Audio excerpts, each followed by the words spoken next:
बिस्मिल्लाहिर्रहमानिर्रहीम। सबसे पहले तो मैं सभी देशवासियों और प्रदेशवासियों को ईद की बहुत बहुत मुबारकबाद पेश करता हूँ। ये ईद उल फितर का दिन है, हमारे लिए बहुत ही अहम दिन है, मुक़द्दस दिन है, क्योंकि एक महीना रोज़े रखने के बाद ये इनाम का दिन हमें नसीब किया गया है।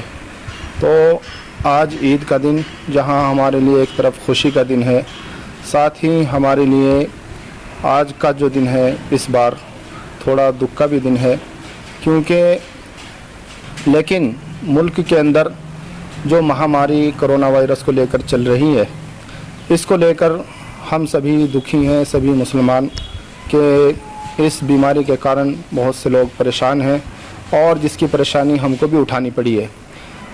वो परेशानी ये है कि ईद उल फितर की जो नमाज़ हम सामूहिक तौर से इकट्ठे होकर अदा करते थे ईदगाह में, इस बार कोरोना वायरस के कारण हम वो नमाज अदा नहीं कर सकें इकट्ठे होकर। और यहाँ सरकार का जो आदेश है कि आपने अपनी मस्जिदों को बंद रखना है, तो हमने उसका पूरा पालन किया है।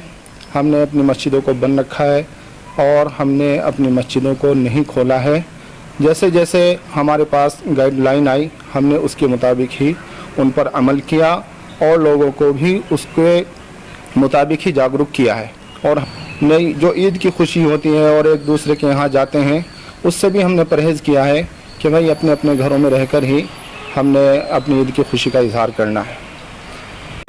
कुछ तो इसके ले लो ना, ये तो ले लो।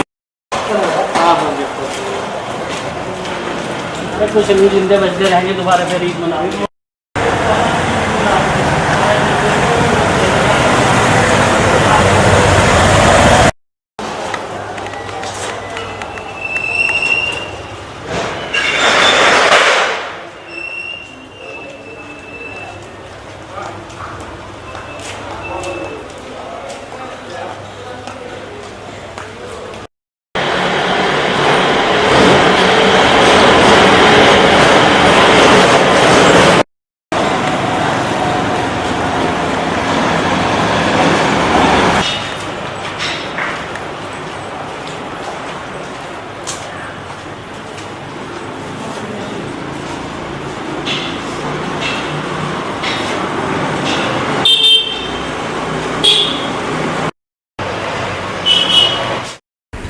आज ईद उल फितर का पर्व है, जो मुस्लिम समाज का सबसे बड़ा एक पर्व माना जाता है, जो रमज़ान शरीफ की समाप्ति पर आने वाली पहली तारीख को आज पर्व है। और साल में ये पर्व एक बार आता है।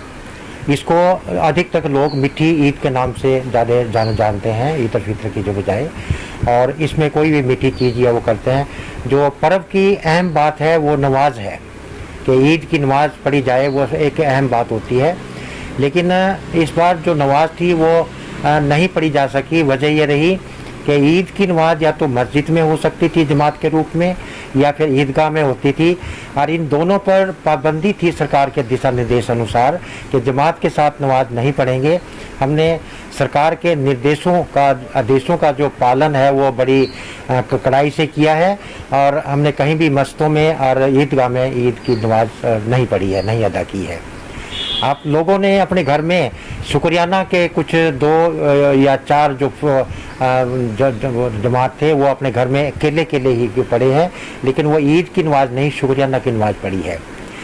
इस बार ईद की एक ख़ास बात यह रही है कि जो खर्चा अधिक करते थे इसके ऊपर, जैसे कपड़े खरीद का, सामान खरीदना, लोगों ने वो नहीं खरीदा, मुस्लिम समुदाय के लोगों ने। और उस बचत को जो है वो ऐसे ज़रूरतमंदों पर उसको दान करके उनकी सहायता की है। वो ये देख रहे हैं, हमने देखे थे कि ईद तो जो बचेंगे अगले साल भी आएगी, लेकिन जो गरीब और बेसहारा लोग जो गुर्बत के मारे जा रहे थे, हलाक हो रहे थे, वो उनकी ज़िंदगी वापस नहीं आएगी। उनको बचाना बहुत ज़रूरी था। उनकी सहायता के लिए जो धन एकत्रित करके अलग अलग रूप में उनकी सहायता अलग की गई है। और असल मुस्लिम समाज उस दिन को ईद मान कर खुशी मनाएगा जब हम कोरोना 19 पर काबू कर लेंगे और इसकी समाप्ति कर देंगे। वो सबसे बड़ा ईद का हमारा पर्व होगा, जिसको खुशी हर उल्लास से मनाया जाएगा सभी समुदाय के साथ। इस बार ना कोई हमने मिठाइयाँ वितरित की हैं और नहीं कोई और ऐसा उत्सव के रूप में कोई ऐसा सेलिब्रेशन हमने ईद में नहीं किया है।